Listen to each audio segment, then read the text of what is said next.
Hello everyone, আসসালামু আলাইকুম। Welcome করছি নতুন একটি রেসিপি দেখার জন্য। মাত্র 3টি উপকরণ দিয়ে খুব সহজে এই পিঠাটা বানিয়ে নিতে পারবেন। ভিডিওটা সম্পূর্ণ দেখবেন, ইনশাআল্লাহ আপনারাও পারবেন। আর সুন্দর গঠনমূলক কমেন্ট করে যাবেন। আপনাদের এক একটা কমেন্ট আমার কাছে মহামূল্যবান। আমি এই পিঠাটার নাম দিয়েছি নারকেলের পুর ভরা নকশি পিঠা। মাত্র 3টি উপকরণ দিয়ে আপনারাও খুব সহজে এই পিঠাটা বানিয়ে নিতে পারবেন। লাগছে শুকনো চালের গুঁড়া, গুড় এবং নারকেল। আমি এখানে খেজুরের গুড়টাই ব্যবহার করছি। আপনারা চাইলে চিনি অথবা আখের গুড় ব্যবহার করতে পারবেন। প্রথমে আমি পিঠার পুরটা রেডি করলাম, এটা ঠান্ডা হতে রেখে দিয়েছি। এরপর আমি চাউলের আটাটা সিদ্ধ করে নিব। পরিমাণ মতো পানি এবং লবণ দিয়ে দিয়েছি। এরপরে পানিটা বলক আসলেই চালের গুঁড়াটা দিয়ে দিব। এরপরে সিদ্ধ হয়ে গেলে আটাটা ভালোভাবে একটু ঠান্ডা হলে ডোটাকে ভালোভাবে মথে নিতে হবে।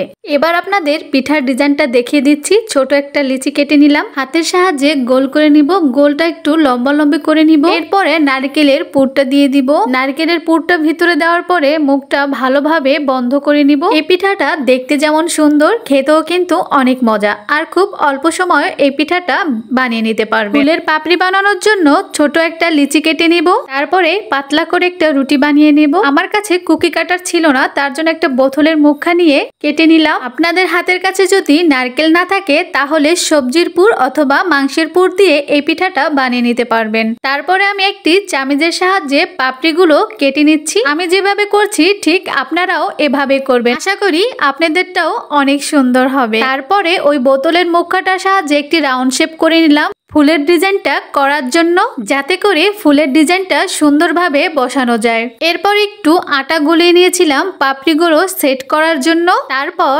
একে একে পাপড়িগুলো সেট করে নিব। আপনারা কিন্তু চাইলে গায়ে হলুদের অনুষ্ঠান অথবা মেহমানদারিতে এই পিঠাটা বানাতে পারেন। আর এই পিঠাটা দেখে সবাই কিন্তু আপনার প্রশংসা করবে। এই পিঠাটা দেখতে যেমন সুন্দর, খেতেও কিন্তু অনেক মজা। আপনাদের যদি এই পিঠার রেসিপিটা ভালো লাগে তাহলে টাইমলাইন শেয়ার করে রেখে দিতে পারেন। পরবর্তীতে আপনারা যখন পিঠাটা বানাবেন তখন এই ভিডিওটা দেখে দেখে বানাতে পারবেন। আর যারা আমার এই ভিডিওটা নতুন দেখছেন তারা অবশ্যই একটি ফলো দিয়ে রাখবেন নতুন নতুন রেসিপি দেখার জন্য। আমি কিন্তু খুব সহজেই এই পিঠার রেসিপিটা দেখালাম, আপনারা চাইলেই কিন্তু বানাতে পারবেন। তারপরে আমি এই কাঠিটার সাহায্যে পাপড়িগুলো একটু ডিজাইন করে দিব। তারপর একটা সুন দিয়ে দুই সাইডে সুন্দর করে ডিজাইন তুলে দিব।